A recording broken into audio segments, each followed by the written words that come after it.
Welcome to another 5 Minute Friday. Hey, I want to take a second and show you guys a couple quick knots to help you out this fire season, especially when you're hauling those loads of hose back to camp for it to be recycled back into use or thrown out. What I see a lot of times is that hose is being hauled back and it's loose and floppy and it's just about to come off the engine and it looks horrible. And if we ever have any highway travel or roadway travel with POVs behind us, that'd be a pretty awful thing to have one of those come off while we're driving down the road. So I'll show you a couple knots I think will be super handy for you to know to help you tie down those loads, make it a little bit easier this season. So the first one I'm going to show you is called a gnat hitch.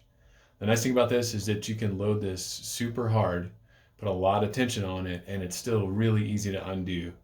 So that way you're not having to cut this knot out and then try to find more P-cord to use. I know it's kind of plentiful, but there are people in this world like myself that try to like to reuse things. So if you're one of those people, this hitch will help you out. Of course, you can always tie a bowline, figure eight, something like that. But this way you'll be able to recover your line.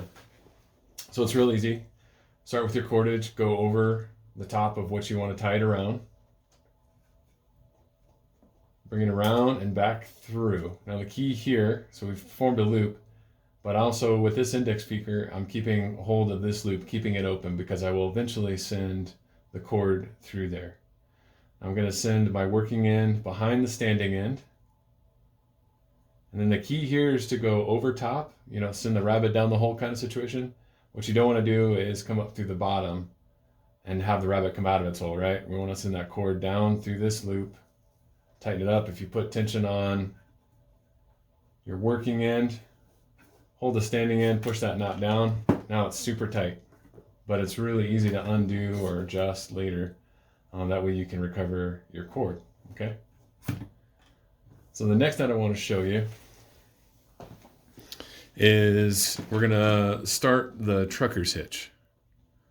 Now this is where I see some people kind of get a little lost, but it's actually super easy. What we need to do first is form a loop that will eventually bring the working end back through, okay?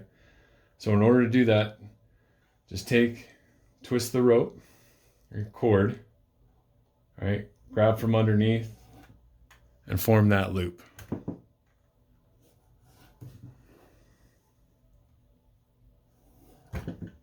The trick here is that the direction that you're pulling in, it will be able to hold tension, right? If I pull super hard on this loop, it's not going to come out. If I form this loop going the other way, I can do this, and I try to pull it this way, it will collapse down onto whatever you're trying to put through it and then make it very difficult to get out. Also, it won't act as a good pulley, essentially, right? That's kind of what we're trying to create, is a 2-to-1. It's not that good because there's a lot of friction in this system. So we'll roll it, and you can see I have the working end on top. Come through, form a loop. Now what you can't see is off camera. Let me make this a little closer so you can actually see it in the camera. Sorry for the funky angles. So what you can't see off camera is I'm going around another object, in this case, the other arm of the chair.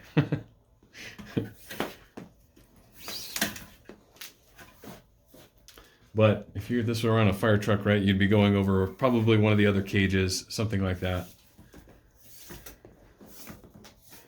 All your hose would be underneath here. So bring it through that loop. Now, right, I could put tension on this and this whole system's going to tighten down. And, here, because this is just an armchair, I can actually put enough tension on here, I'd actually worry about doing some damage to the chair. So it does have that much force, and this is how you can get a really tight load with rope. But as I tighten it, right, now what do? This is, again, I think this is where people lose this system, the trucker's hitch, the most. Because if you go to tie a knot, there are ways to pinch it here.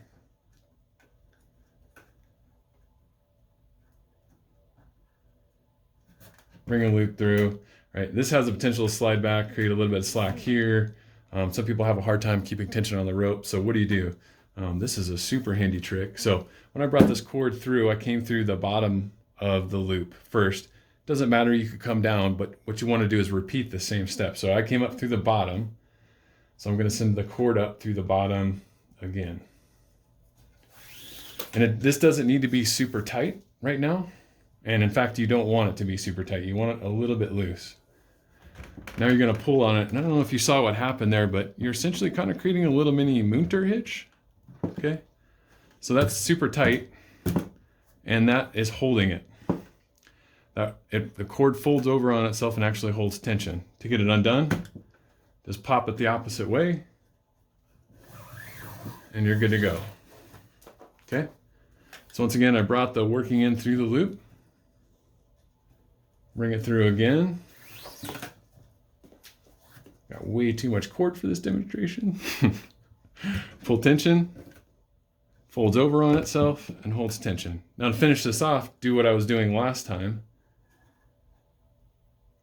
Bring the loop through, and you'll kind of know which way it works, right? If I try to form a loop with my working end on this side, it just won't form a good loop. You'll just have to practice with this to kind of know what I'm talking about. But this end that I'm going to send through the loop is behind this part of the cord. Pull it through, cinch it down. If you want to go one extra step, you can bring your cord through, tie, let's see, this is a little backwards as I'm looking at it. Tie a half hitch, bring it over this loop, cinch it down, and then this will not come loose. So your whole system remains super tight. Hope that was helpful, and we'll see you guys again for the next 5 Minute Friday.